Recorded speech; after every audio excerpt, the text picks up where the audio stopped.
एक दिन एक धनाढ्य व्यक्ति चाहिँ एक सन्तको आश्रममा पुगेर भन्छ, गुरु, मसँग प्रशस्त धेरैभन्दा धेरै धन सम्पत्ति सुन चाँदी पैसा छ, तर मसँग खुसी भन्ने पटक्कै छैन।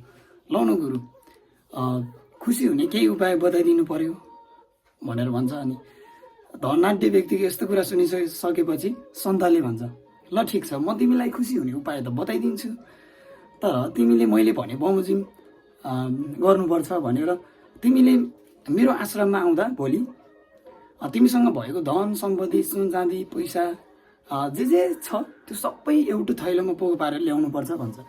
त्यसपछि ती यस्तो कुरा सन्तको यस्तो कुरा सुनिसकेपछि धनाढ्य व्यक्ति आफ्नो घरतिर लाग्छ र जब भोलिपल्ट हुन्छ त्यो धनाढ्य व्यक्तिले चाहिँ आफूसँग भएको सुन चाँदी पैसा जति पनि धन सम्पत्ति एउटै थैलोमा पोको पारेर एक सन्तको आश्रमतिर लाग्छन्। र जब सन्तको आश्रममा ती धनाढ्य व्यक्ति पुग्न साथ सन्त चाहिँ एक पिपलको फेदमुनि ध्यान गरेर बसिरहेको हुन्छ र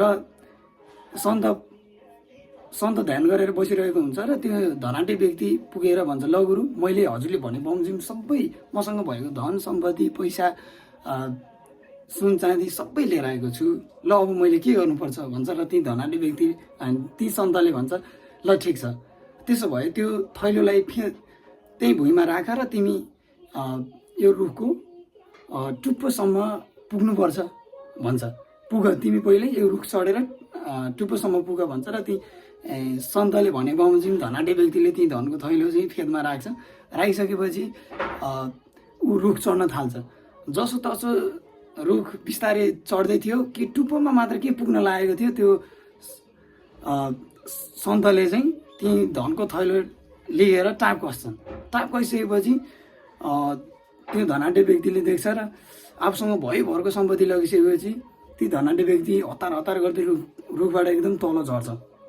तल झरिसकेपछि आफूसँग भरको धन सम्पत्ति लगिसकेपछि हतार हतार गर्दै ऊ दौडिँदै त्यो सन्तको पछि ऊ धनाढ्य व्यक्ति चाहिँ एकदम अगाडि दौडिँदै ऊ त्यो आश्रमको एक चक्कर लगाउँछन्। एक चक्कर लगाइसकेपछि ती सन्त चाहिँ फेरि आफ्नै आश्रममा आएर बस्छन् ती धनको थैलो बोकेर, र धनाढ्य व्यक्ति चाहिँ पछि हस्याङ पस्याङ गर्दै एकछिनपछि ठ्याक्कै त्यहीँ आइपुग्छ।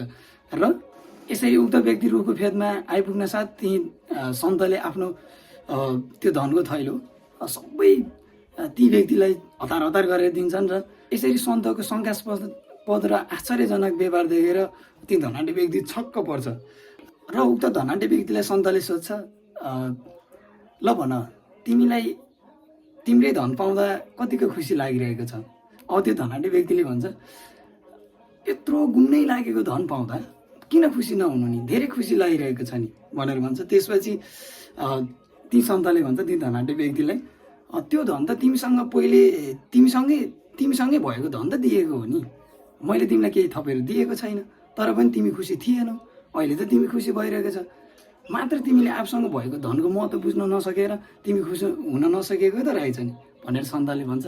र अनि सन्तले फेरि तिमीले आफूसँग भएको चिजको महत्त्व बुझ्न नसकेर तिमीले खुसी हुन नसकेको त हो नि, त्यसैले जीवनमा आशा त राख्नु, तर असम्भव र ठुला आशाहरू राख्नुभन्दा आफूसँग भएको जे छ त्यसमै चित्त बुझाउनु नै उत्तम हुन्छ भन्ने कुरा सन्तले बुझाउँछ। र ती सन्त चाहिँ मुस्कुराउँदै आफ्नो घरतिर लाग्छन्।